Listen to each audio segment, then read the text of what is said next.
என்னோடய பேர் கிருஷ்ணன். நான் ஊர் வந்து மேலாவலசை. இது மேலூர் தாலுகா, மதுரை மாவட்டம். எங்களுக்கு ஒரு 4 ஏக்கர் நிலம் இருக்குது இங்கே மேலாவலசைன்ற கிராமத்தில்.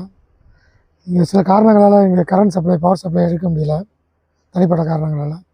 அதனால் ஆயில் இன்ஜின் வச்சு இறச்சி விவசாயம் பண்ணியிருந்தோம். அதில் ஒன்றும் ப்ராஃபிட் இல்லை. டீசல் விலை எங்கேயோ போயிடுச்சு.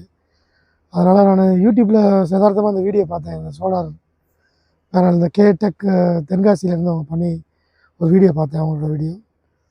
அது ரொம்ப நல்லா இருந்தது, பிடிச்சிருந்தது. அவங்கள காண்டாக்ட் பண்ணேன். அவங்க நேரில் வந்து பார்த்தாங்க, சைட்டை பார்த்து தாராளமாக பண்ணி கொடுக்கலாம் அப்படின்னு சொன்னாங்க. அதுக்கப்புறம் அவங்கள கூப்பிட்டோம். அவங்க வந்து இன்றைக்கி பண்ணி கொடுத்துருக்காங்க. ப்ரெஷர் நல்லாயிருக்கு, ரொம்ப நம்பிக்கையாக இருக்குது. இந்த விவசாயம் பண்ண முடியாமல் கடந்த இடத்துல விவசாயம் பண்ணிடலாம் அப்படின்ற நம்பிக்கை நிறையா இருக்குது. தேங்க்யூ கேடெக். அவங்க சர்வீஸு, அவங்க ஒர்க்கர்ஸு எல்லாமே நல்லா திருப்திகரமாக பண்ணி கொடுத்தாங்க. தேங்க்யூ.